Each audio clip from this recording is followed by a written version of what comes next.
Bapa mentuaku berjalan di taman perumahan. Tiba-tiba sebiji batu bata jatuh dari atas dan terkena kepala beliau.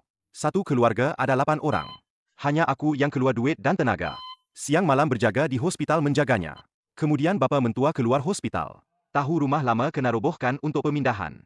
Dapat pampasan 3 unit rumah di taman. Satu keluarga datang menunggu untuk bahagi rumah. Kali ini kawasan lama dirobohkan. Keluarga kami dapat 3 unit flat besar. Unit pertama di tingkat 3 menghadap matahari. Beri kepada abang. Terima kasih ayah. Unit kedua bersebelahan sekolah rendah. Untuk anak sekolah. Unit Sirji yang paling besar. Diberi untuk kamu jadi rumah perkahwinan. Bahagian selesai, 3 kunci diserahkan. Semua orang elak bagi kepada Jo Yumin. Jo Yumin nampak sedikit lega. Tersenyum sedikit. Yumin, kamu kerja di syarikat besar sebagai pembelian kanan. Gaji setahun 200,000 RM. Tak perlu risau sangat tentang rumah pemindahan ni. Kumpul sendiri 2 tahun bayar deposit tak susah. Cuma, orang kata gaji Jo Yumin memang tinggi. Tak perlukan benda remeh macam ini. Gaji setahun 200,000 RM. Untuk tampung lubang tanpa dasar ICU bapa mentua. Aku jual satu-satunya studio yang ada sebelum kahwin. Dan swipe kad kredit sebanyak 500,000 RM. Jumlahnya 800,000 RM telah habis digunakan. Tapi langsung tak nampak hasilnya. Haha ayah betul. Gaji saya tinggi. Saya lebih sedar. Saya habiskan arak ni. Raikan kita semua dapat rumah baru. Jo Yumin, kau buat apa tu? Buang muka depan seluruh keluarga. Kau sengaja nak buat saya malu. Cuma unit rumah je. Gaji kau setinggi itu, kita bukan tak mampu nak beli. Ayah saya baru jalani pembedahan besar. Tak boleh ke kau layan dia baik sikit? Bukankah elok kalau keluarga aman? Harmoni. Shen Xiuqin ayah awak di ICU. Dapatkan ubat sasaran import. Kau kira berapa jumlahnya? Cakap buat apa pula? Jumlahnya 832,400 RM. Ayah awak masih di ICU menunggu. Kos pembedahan. Tiada seorang pun sanggup bayar walau sen. Saya jual rumah kampung saya. Berhutang 300,000 RM melalui kad kredit. Bukankah itu juga ayah kau? Jangan campur borkan perkara tu. Itu keluarga ayah kau bahagi rumah. Saya orang luar yang bayar untuk nyawa dia. Saya jadi mesin pengeluar duit. Betul tak? You jangan. Jangan degil cari salah. Mulai esok semuanya tak sama lagi.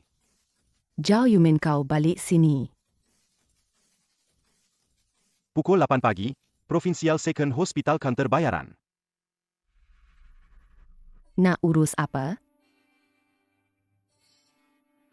Sila semak katil 3, Special Ward. Shen Bao Guo. Kos ubat dan yuran penjagaan semua sudah dijelaskan. Ahli keluarga, kan? Untuk kegunaan pesakit. Ini ubat khas import yang paling mahal. Kos dibayar sekaligus. Betul-betul anak yang berbakti. Wang itu saya yang bayar.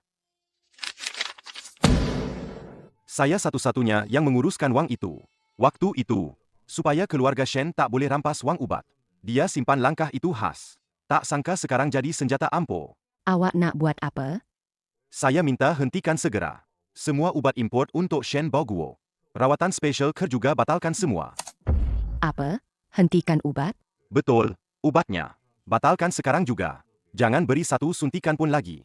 Tuan, pesakit kini bergantung pada ubat baik ini. Jika nyawa terputus, rawatan sebelum ini semua sia-sia.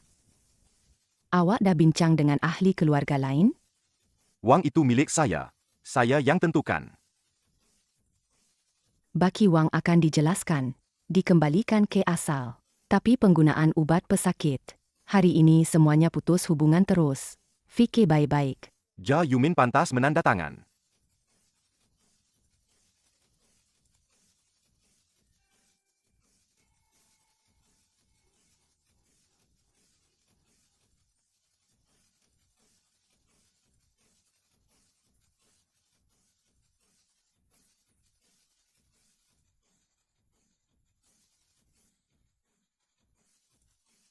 Ahli keluarga apa hal pula ni? Baki akaun dah dikeluarkan.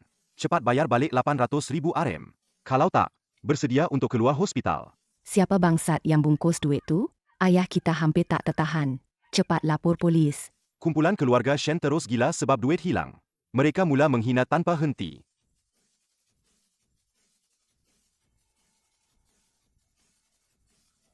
Lihat gelagat mereka dalam grup. Memalukan. Benar-benar satu sindiran.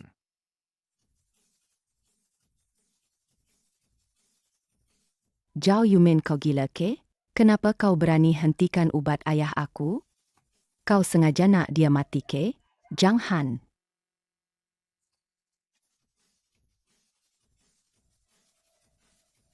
Dia memang tak nak uruskan ayah. Datang hospital bawa doktor pulihkan ubat balik. Itu 800,000 RM tau. Mana aku nak cari duit ni? Kau memang tak ada duit. Kakak sulung dan kakak kedua ada li.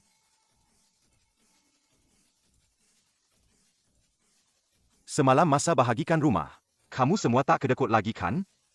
3 unit flat besar, nilai pasaran 9 juta RM. Bila aku keluarkan habuan keluarga, kamu tuduh aku orang luar pula. Sekarang nak duit untuk teruskan nyawa. Kenapa aku kena tanggung semua? Kenapa aku kena berbakti seorang?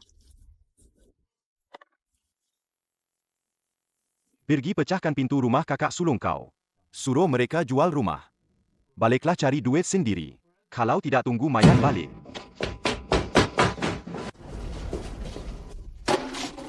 Zhao Yumin, kau pembawa malang. Sombong macam harimau putih. Kau lelaki besar. Kenapa sempit sangat hati? Nyawa ayah kita tak bernilai untuk rumah usang tu? Cepat tambah duit. Kalau tak, kami kibarkan sepanduk depan pejabat kau. Jangan lelaki. Abang ipar keluarkan duitlah. Lepas cabut tiup, terus berlagak kuat. Hahaha. Gelak apa tu? Gila ke kau?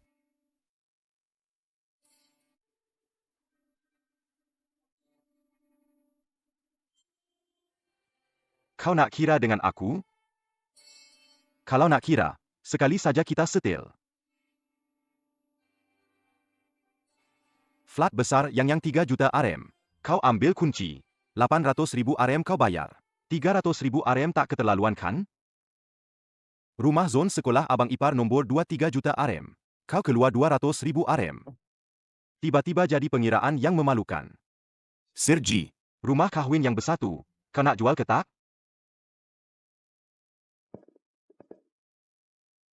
Siapa pegang rumah, dia tanggung kos. Nak suruh aku jadi buduh bayar saja? Tak de, keluar jalan. Adik dua, keluarga kamu ada duit. Kau dulu bayarkanlah. Kenapa rumah kakak paling mahal pula? Bimbinglah Shen Xiaomi keluar. Shen Xiaolan, betul tu. Kau ambil dululah.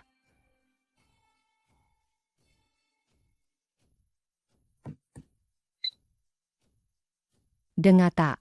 Ayah cari kau sendiri. Zhao Yumin, kau haiwan. Aku betul-betul celaka masa tu. Baru saja aku kawinkan Siu Chin dengan kau.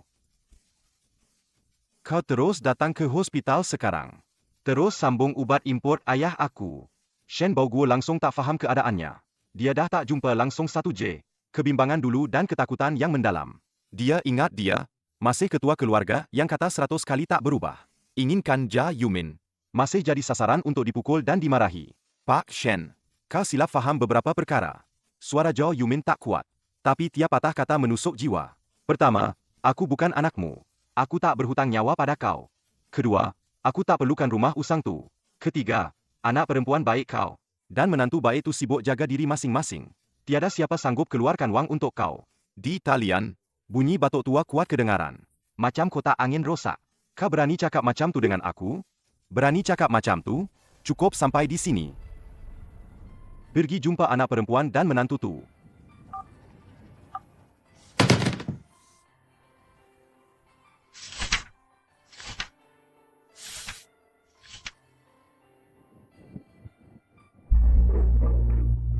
Zhao, awak yang kapten tu. Isteri awak buat kecoh di lobi. Mari semua, nilai siapa betul siapa salah. Zhao Yumin, kau dah hilang sifat peri kemanusiaan. Dia putuskan ubat penyelamat mentua dia. Gaji setahun 200,000 RM. Saya tengok ayah saya menunggu mati di hospital. Astaga.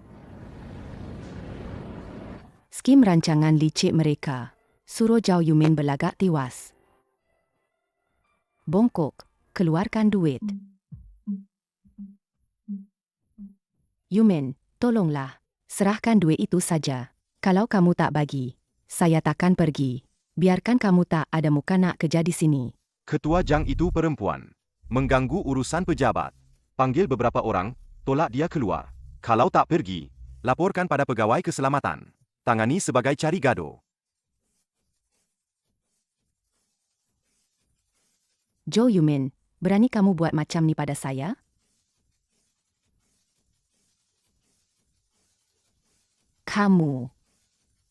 Kamu nak bercerai dengan saya? Baiklah, 800,000 RM itu saya anggap sebagai bayaran. Ragut 5 tahun hidup saya. Tanda tangan. Jumpa esok pagi jam 9 di pejabat pendaftaran. Saya takkan bercerai. Kenapa kamu boleh halau saya dengan satu ayat?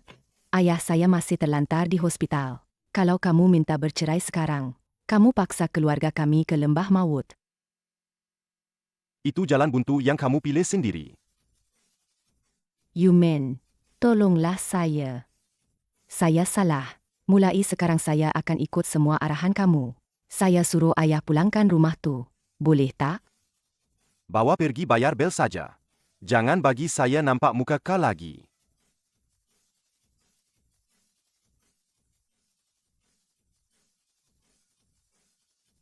Doktor dah cakap, kalau tak bayar lagi, petang ni, mereka akan pindahkan ayah keluar dari special ward. Bro ipar, kita cagarkan je rumah yang baru dibahagikan tu. Omong kosong. Daging yang dah dalam mulut mana boleh disuapkan balik. Rumah tu pampasan ayah bagi kad saya. Kenapa saya pula yang kena tutup lubang hutang? Jangan marah dulu, abang ipar. Siapa ni? Wang Jianxie dari Sinyu Building Materials. Dia baru menang tender minggu lepas. Tender pembelian syarikat yang Zhao Yumin uruskan. Saya dengar dari kawan-kawan luar. Tender syarikat besar ni.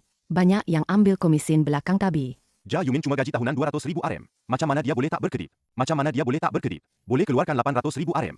Maksud kau, dia ambil duit haram dari pembekal? Ambil atau tak ambil? Kita cuma perlu cari bukti sikit. Tuduh dia penyelewengan garis miring penyalahgunaan dana. Tengok dia nak bayar bel hospital. Atau nak masuk penjara. Bagus, budak. Plan ni memang boleh kena dia. Yumin, Mama rebuskan sup rusuk untuk kamu. Zhao Yumin. Untuk wanita yang dipakai-pakai seumur hidup ni, tak benci pun takkan kasihan. Mama, simpan baliklah. Saya dah makan. Yumin, semua salah kamu ke? Salahnya ayah tua yang pilih bulu. Pisah je dengan Fuchin. Demi muka mama yang tua ni. Kembalikan duitnya. Bukan sebab saya kejam. Ini nombor yang muncul kad skrin telefon. Tertulis Wang Jianxie. Zhao Yumin. Bukti kamu ambil komisen ada kat tangan saya. Esok bawa 1 juta RM. Apa ni? Macam mana boleh jadi ni? Itu menantu baik dan anak yang baik kamu punya. Mereka nak hantarkan saya masuk penjara. Sekarang kamu suruh saya tunjuk belas kasihan? Mama balik le dan bagi tahu mereka. Kalau nak main nyawa, saya ikut sampai habis. Zhao Yumin, dapat mesej tak? Takut sudah, kan? Kes kamu ambil komisen dengan Sinyu Building Materials kami siasat sampai habis. Semua kami rekod satu persatu. Sekali bahan tu masuk, pekerjaan tetap kamu terus hancur. Oh? Kamu tak ada bukti pula. Jangan nak berlagak. Bukan setakat kena tambah 800,000 RM. Kamu kena bayar lagi 500,000 RM untuk tutup mulut. Jumlahnya 1,300,000 RM. Ambil duit, selesaikan masalah. Faham tak? 1,300,000 RM, abang ipar. Selera kau memang besar. Ini namanya duit untuk nyawa. Kalau esok tak nampak duit, sedia menunggu polis datang. Pemerasan. Jumlahnya sangat besar. Wang Jianxie dah siap tempah untuk diri dia sendiri. Tiket mula dari 10 tahun penjara. Kalau masih tak bayar, petang ni mesti dipindah ke wad biasa. Jangan salahkan saya kalau saya tak ingatkan. Penyakit ni tak boleh dipermain-mainkan. Kakak sulung. Jual rumah tolong saya. Itu rumah mak saya. Kenapa nak jual rumah saya? Kakak kedua dan keempat pun ada rumah. Kenapa kamu tak tekan mereka? Kakak, tunjukkan sikit hati nurani. Rumah kau paling mahal. Saya tak ada duit. Jangan cuba sentuh rumah saya. Kalau kau paksa saya cabut tiup ni sekarang juga. Apa nak buat? Nak lapor polis? Cepat, lapor polis saja. Keluarga ni dah gila. Saudara, tengok betul-betul. 800,000 RM ni. Duit khas hasil jualan harta sebelum kahwin saya. Defendan enggan pulangkan dan langgar perjanjian. Saya mohon tuntutan penuh dan penyitaan harta. Rantai bukti sangat lengkap. Mahkamah daftarkan kes hari ini. Saman boleh disampaikan secepat esok. Cepera lagi bagus.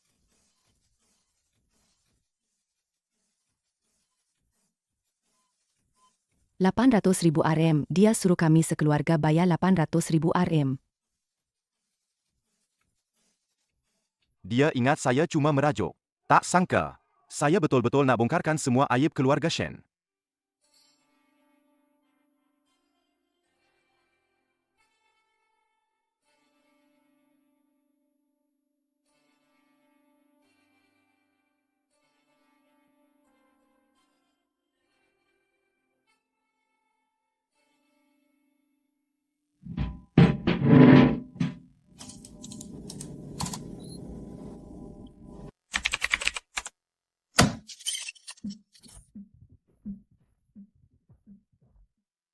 Perbelanjaan perjalanan RM1,000,000. RM1,000,000. Budak ni selalu pura-pura miskin. Tapi belakang tabir dia kutip duit haram sebanyak ini.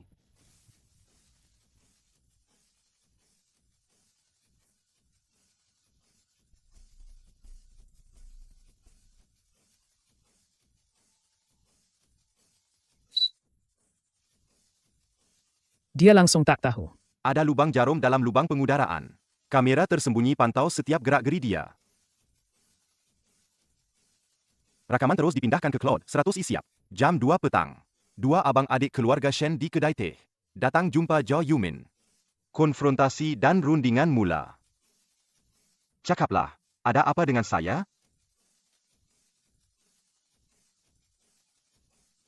Nama Zhao. Semua urusan gelap kau ada sini. Bukti ini saya hantar ke bahagian perundangan. Kau teka macam mana mereka nak kategorikan? Pertama, tarik balik tuntutan. Lengkapkan 800,000 RM bel perubatan. Kedua, bayaran tutup mulut 500,000 RM. Jumlah RM1,300,000 RM. Tak kurang 1 sen pun. Baik, RM1,300,000 RM saya bagi. Tapi saya ada satu syarat. Mesti tulis surat perjanjian. Terangkan jelas. Lepas terima duit, musnahkan semua bukti. Kalau tak tulis surat, saya pilih habis-habisan juga. Okey. Saya tulis. Ha? Siapa bijak, dia menang.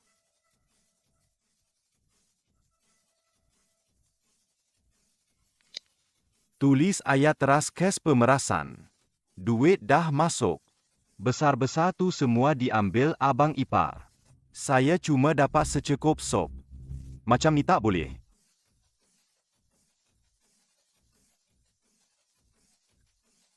Gandakan jaminan supaya kau keluarkan duit. Shen Ji berjaya hubungi Zhao Yumin. Pengarah perolehan musuh ketat. Ada akaun sulit ni, mahu tak? Hantar 2 tangkapan skrin Li. Jaminan sahih. 100,000 RM saya bagi.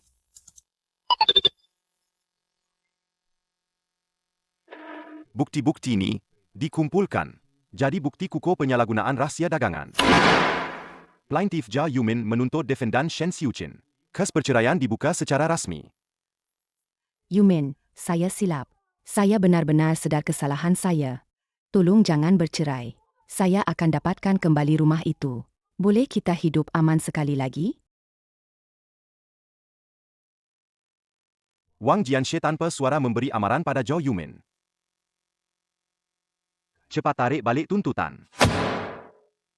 Ini 800,000 RM yang dibayar bagi pihak bapa defendan. Bukti aliran wang. Ada rakaman ahli keluarga yang enggan bayar balik. Rakaman CCTV. Itu selamatkan nyawa ayah saya. Bukan saya yang keluarkan duit. Nyawa ayah kamu tetap berharga. Duit perlu anak guaman saya bukannya main-main. Hakim mengumumkan. Perceraian diluluskan. Tukul hakim diketuk lagi. Mahkamah memerintahkan keluarga Shen dalam 15 hari. Membayar balik 830,400 RM. Zhao Yumin sedang teratur. Menyusun senarai pembekal. Dengar tak? Jia Yumin telah dibuat laporan bernama. Bahagian perundangan dan audit masuk ke kawasan pejabat. Suasana jadi tegang, dingin. Jia Yumin, anda disyaki melakukan jenayah berkaitan jawatan. Sila ke bilik mesyuarat 1 untuk siasatan.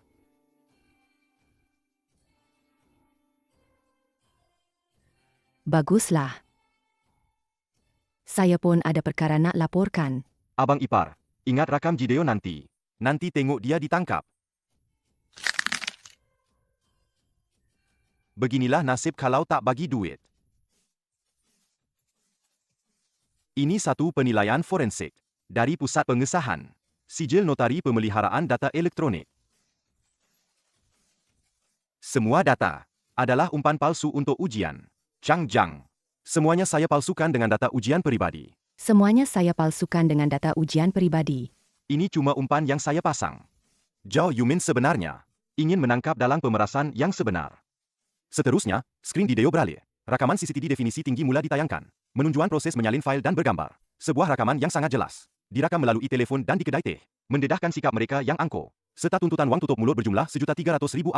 Akhir sekali, terdapat bukti Shen Ji menjual fail daripada telefon Android kepada pesaing, Haifeng Building Materials. Pengarah audit tercengang menarik nafas. Wajah Presiden Li yang tegang bertukar menjadi kemarahan yang membara. Mereka bukan sahaja memeras ugut anda, malah berani mencuri rahsia perdagangan syarikat untuk dijual kepada pihak lain. Tutupkan projektor.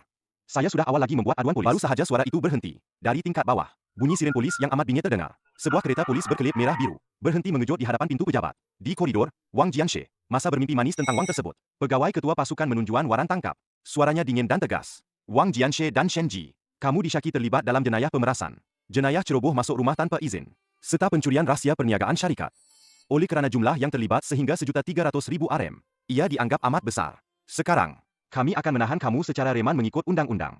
Itu semua arahan Shen Xiuqin. Dia tak mahu bayar balik. Jadi dia suruh kami bunuh Jia Yumin. Kalau nak tangkap dia, tangkap sajalah. Pintu bilik mesyuarat terbuka. Jia Yumin berdiri di ambang pintu. Dari atas memandang ke bawah. Melihat dua orang sedang bergaduh di lantai. Dengan satu bunyi kuat, Shen Xiaomei rasa dunia runtuh. Jam 10 malam. Kediaman sewa Jia Yumin. Pintu kayu diketuk bergemuruh. Seorang gadis cantik berambut kusut berlutut di luar pintu. Suaranya sudah serak kerana menangis. Semuanya salah kakak sulung. Tolong lepaskan Jianxing dan Sik Ji. Kalau mereka masuk penjara, keluarga ini akan hancur.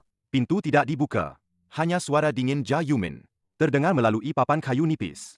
Waktu mereka memeras saya, kenapa mereka tak fikir tentang memusnahkan keluarga saya? Yumei kakak, saya memohon ampun pada kamu. Bunyi sujud yang berat kedengaran dari luar pintu.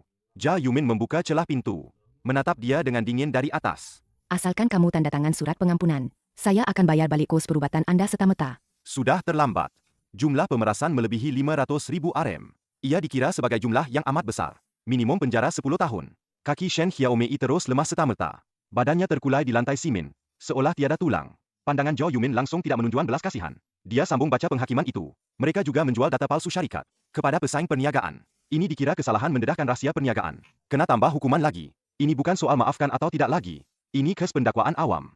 Unit flap besarkah di tingkat 3 yang menghadap matahari. Sedia-sedialah untuk dilelong mahkamah bagi tutup hutang. Pam. Asteris pintu tertutup dengan kuat. Jeritan nyaring Shen Xiaomei terkunci sepenuhnya di luar pintu. Rumah pampasan itu sudah tidak dapat diselamatkan. Di wad khas Hospital Negeri Kedua, notis tuntutan bayaran berwarna merah sudah memenuhi fail perubatan di kepala katil.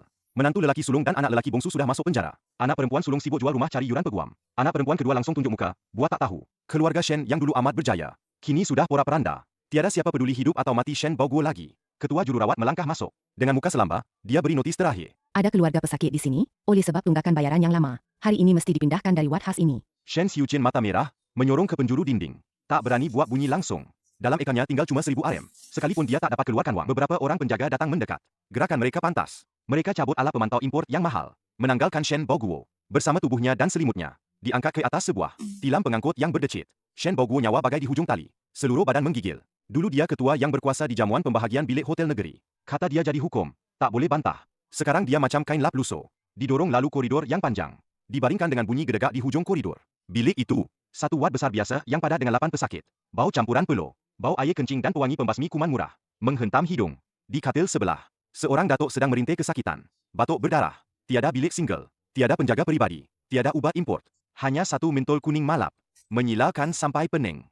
Shen Baoguo terbaring di atas tilam papan yang keras, memandang ke tumpuk kulat di siling. Di kerongkongnya, mengeluarkan desahan parah seperti angin. Saat ini, siang selama ini kuat. Si tua yang hidupnya penuh perhitungan, akhirnya merasai hingga ke tulang. Ketakutan menunggu mati. Zhao Yumin. Ini kunci rumah kakak kedua keluarga Shen. Dia takut terlibat. Dia alihkan pemilikan rumah ini kepada saya. Suruh saya guna untuk bayarkan hutang. Asalkan kau lepaskan keluarga Shen. Rumah ini kita tinggal sendiri. Tak jadi bercerai. Boleh tak? Saya akan jaga kau lepas ini. Saya akan jaga kau lepas ini. Ini tawaran terakhir dari Shen Fuchen. Sekeping lagi modal terakhir. 2 minggu lalu, di meja pusing hotel kerajaan. Betapa mencoloknya kunci ini. Zhao Yumin, kamu setuju?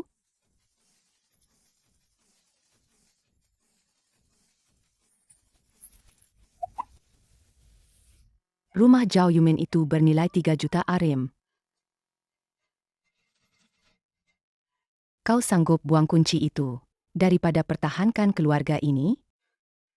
Keluarga. Keluarga Shen kamu layak dipanggil keluarga? 2 minggu lalu, kamu sekeluarga paksa saya jadi bodoh. Bila bayar kos perubatan? Kenapa tak fikir nak beri saya satu rumah? Sekarang menantu sulung dan anak bongsu akan dipenjara 10 tahun.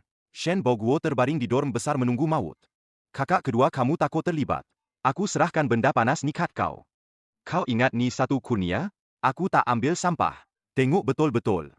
Sebab korang enggan patuhi perintah bayaran 830,000 RM. Ditambah pula menantu sulung dan adik ipar yang melanggar rahsia dagangan syarikat dan tuntutan pampasan yang besar. 3 rumah pemulangan milik keluarga Shen. Pagi tadi, semua telah ditandakan untuk disita oleh mahkamah. Selesai. Habislah. Yang aku mahukan adalah tunai hasil lelongan mahkamah. Rumah yang dah tercemar buat aku rasa jijik. Provincial Second Hospital Ward kamar kongsi biasa. Di udara, ada bau najis yang busuk. Yumin, tolong ayah. Sakit sangat. Beli ubat. Di saat-saat terakhirnya, Shen Baoguo akhirnya menundukkan kepala yang buat kira-kira sepanjang hidupnya. Kepala yang sombong sepanjang hidupnya. Ubat untuk lelaki tua Shen tak dapat dibeli. Suara Zhao Yumin, macam pisau, terlunas ke telinga Shen Baojun. Menantu sulung dan anak kesayangan kau baru saja ditangkap dan ditahan. Hukuman mulai dari penjara sekurang-kurangnya 10 tahun. Anak perempuan sulung sibuk jual darah nak bayar ganti rugi kontrak. Anak perempuan kedua lari balik kampung. Muka awak pun tak berani jumpa.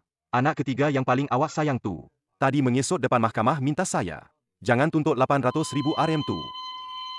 Oh ya, 3 unit flat besar yang awak guna nyawa tukar tu. Esok dah masuk portal lelongan mahkamah. Duitnya saya dah guna beli rumah baru. Pak Cik Tua, bawalah adab resam keluarga yang baik ni. Semoga selamat jalan. Selepas dapat hasil lelongan, Zhao Yumin terima SMS band duit dah masuk. Menyatakan prinsipal campur faedah. Sesen pun tak kurang dalam syarikat.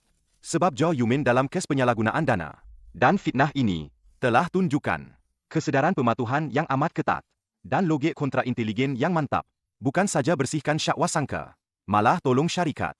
Cungkil pengintip komersial Haifeng Construction, pengarah undang-undang, N. Lee, sendiri jumpa Zhao Yumin.